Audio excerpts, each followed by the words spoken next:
Bonsoir à tous et merci de nous rejoindre pour ces 20 déserts.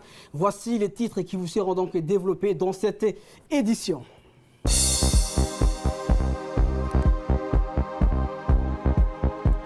Ouverture officielle de la ligne Djibouti-Jeddah.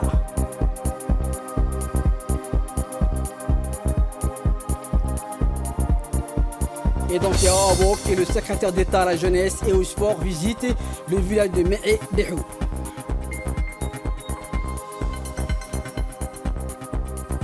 Actualité donc internationale vers le premier gouvernement de coalition depuis Franco en Espagne.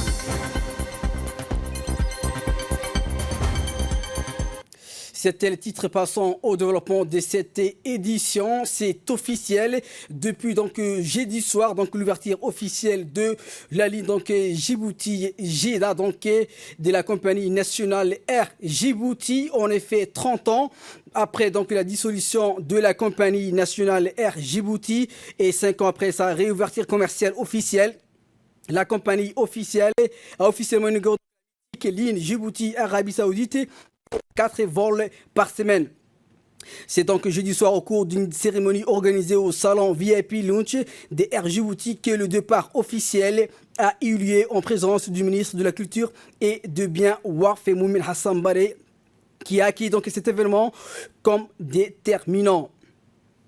Et donc après la coupure du ruban par le secrétaire général du ministère des Transports et de l'Équipement, Moussé Nour Hassan, et du directeur général de la compagnie nationale Moussa Abdourahman Ali Abdoulaye, le vol inaugural a décollé donc à 22h13 à bord d'un appareil Airbus A320 acquis en leasing et donc appartenant à une compagnie jordanienne. Arrivée du vol donc 2 heures plus tard à Jeddah à 23h55, air donc local à l'aéroport du roi Abdelaziz. Ce matin donc le bureau donc de la représentation de la compagnie au logo de Gazelle Bera donc qui a été inauguré par donc l'ambassadeur de l'Arabie Saoudite de Djibouti en Arabie Saoudite et Edine Saïd Ba Makarama du consul de Djibouti à Jeddah Moussé donc Ali Mohamed Miat, ainsi que les responsables de la compagnie et du secrétaire général du ministère du Transport. Il faut savoir que donc, la périodicité des vols se fera dans un premier temps pour des vols par semaine, le jeudi et samedi, avant de proposer 4 vols hebdomadaires. Et donc, M. Abdourahman Ali donc, a insisté sur l'importance qu'il accordait à cette ligne, aussi bien au niveau du symbole que du point de vue commercial. Aujourd'hui, ça fait 30 ans, jour pour jour, que nous recommençons à refaire des lignes internationales. Air Djibouti avait dissous le 22 décembre 1990 et nous voilà repartir encore à la quête des aéroports internationaux. Comme vous le savez, Monsieur le ministre, merci beaucoup, Monsieur le secrétaire général, Monsieur le directeur général de l'aviation civile, chers collègues, c'est un défi.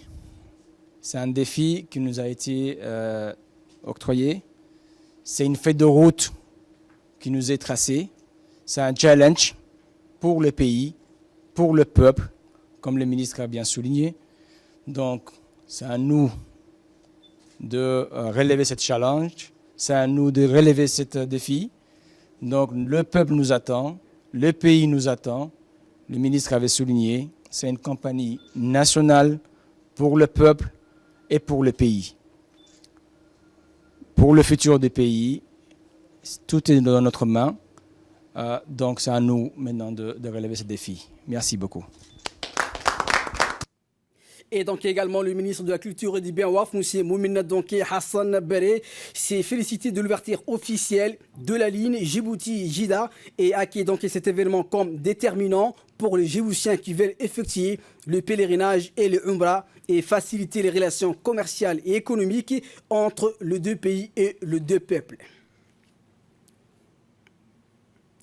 Dans l'actualité également, le président de l'autorité des ports et des zones franches de Djibouti, M. Aboubakar Omar Hadi, a signé donc le 31 décembre dernier à Shenzhen, en Chine, l'accord d'un projet de coopération dans le développement et les financements d'un complexe flottant des transformations de fuel au parc industriel de Demerjok avec la compagnie Singapour High Quality Energy.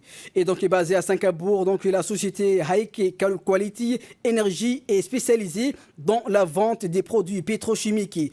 Lors de la cérémonie officielle de la signature de cet accord, M. Hadi a tenu un discours dans lequel il a tout d'abord mis l'accent sur le développement des infrastructures de Djibouti. Et donc la zone franche doit devenir la plus grande zone franche d'Afrique. Le port polyvalent des Doralais est opérationnel. Les projets de régénération du vieux port est en bonne voie, a-t-il dit, tout en ajoutant que le parc industriel de Demerjok entre Djibouti dans une nouvelle ère. Toutes ces étapes font partie du modèle de développement Port, Parc et City et 3+1. Cette cérémonie de signature s'inscrit dans la continuité d'une collaboration réussie et montre que le parc industriel de Djibouti Demerjok s'est engagé dans une nouvelle phase, a-t-il donc indiqué. Et donc ces projets des contrats de coopération signés mardi dernier permettra la production des mazouts de 6 millions de tonnes de mazouts à faible soufre pour le soudage, ce qui fera le Demerjok l'un des fournisseurs de pétrole raffiné, donc le plus productif à travers l'Afrique de l'Est. Également dans l'actualité, et je vous le disais dans les titres, 39 ans après donc Hassan Mohamed Kamil faisait son retour dans cette contrée éloignée qu'il avait vu jadis institutaire habité par la nostalgie du passé. Ses retours aux sources lui tenaient à cœur. C'est donc dans ces contextes que le secrétaire d'État à la jeunesse et au sport s'est rendu le mercredi dernier à Me'edeho, un village situé au fin fond du Mabla dans la région d'Obok. Accompagné par le préfet d'Obok, Abdulmalik Mohamed Banoueta, du vice-président du conseil régional d'Obok, Mohamed Ahmed, ainsi que plusieurs membres du secrétaire d'État à la jeunesse et au sport. Le secrétaire d'État à la jeunesse et au sport n'est pas allé le m'inviter. Plusieurs lots des denrées alimentaires, des couvertures de moustiquaires et de matériel sportif tels que les ballons pour les enfants ont été octroyés aux habitants. Après avoir transmis les dons, le secrétaire d'État à la jeunesse et au sport a collecté les doléances des habitants qui réclamaient d'urgence donc la construction d'un forage, l'eau étant inaccessible dans cette région montagnarde, ainsi que la réhabilitation sur la route. Et donc, toujours au nord du pays, cette fois-ci à Tadjoura, les établissements de la région de Tadjoura ont organisé la journée citoyenne instituée par l'UMENFOP depuis l'année dernière. Cette journée a pour objectif d'impliquer les parents à la vie de l'école et d'inculquer chez les élèves les bons comportements qui leur permettent de mieux entretenir leur environnement dès l'école. Dans ces cadres, le CEM de Tadjoura a organisé des travaux de nettoyage, des ramassages d'ordures. Les parents du lycée ont également effectué des travaux de rénovation de la peinture de la salle de classe et les écoles de Tadjoura 1 et 2 ont quant à elles procédé à des travaux, des remplacements des ventilateurs effectués. Le chef du service régional de l'éducation de Tadjoura a également fait le tour des établissements pour superviser donc le bon déroulement de cette journée.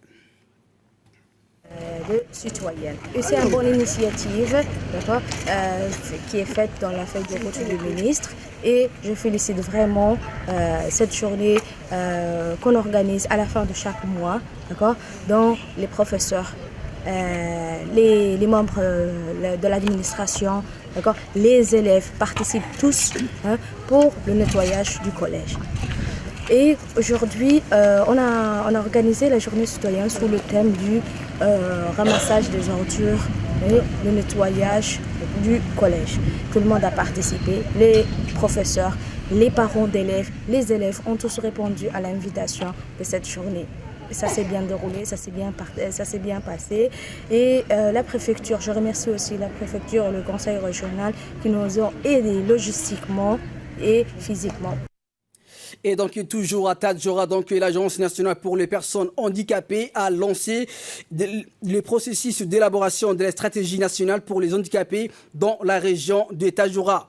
Le processus de diffusion de la stratégie nationale pour les handicapés coïncident avec le processus de révision du plan pour la période comprise entre 2015 et 2019 afin de planifier la nouvelle stratégie de développement social et économique pour la période comprise entre 2020 et 2024.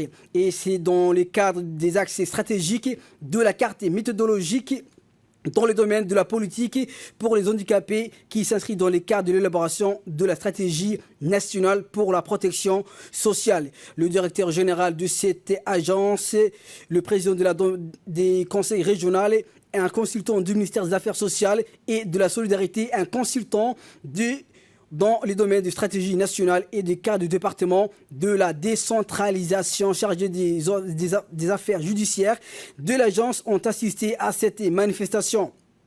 Cette stratégie nationale en faveur des personnes handicapées porte sur la promotion de la participation et du rôle des personnes ayant des besoins spéciaux et la promotion du programme de développement durable. Et donc les sports, un match de haut niveau s'est déroulé hier à Ali Sabieh, au stade Garé. Des grandes équipes s'y sont affrontées dans les cadres du championnat de football de la première division. Au début du match, les deux sélections ont eu plusieurs occasions de but jusqu'à ce que l'équipe Assas et Djibouti Telecom ouvre les scores. L'équipe Arta Solaire ont égalisé suite à plusieurs tentatives de tirs cadrés au but adversaire. Enfin, la partie s'est terminée par un score de 3-1. Assas et Djibouti Telecom remportent également le match. Et nécrologie pour clore l'actualité nationale. Nous avons le regret de vous annoncer le décès de fait Ahmed alias Sylvestre de la famille Semou, survécu ce jeudi à Djibouti suite à une maladie. Il laisse derrière lui une grande famille, dont 2 veufs, 2 petits-enfants et plusieurs frères et sœurs. C'est un ancien haut fonctionnaire du port de Djibouti où il avait fait toute sa carrière. De 1965 à 98, maître du port, chef du projet du terminal à conteneurs du port de Djibouti. Au milieu des années, le défunt Ahmed Humedi Sylvestre était connu dans le milieu djiboutien pour son ouverture d'esprit, son franc-parler et son courage.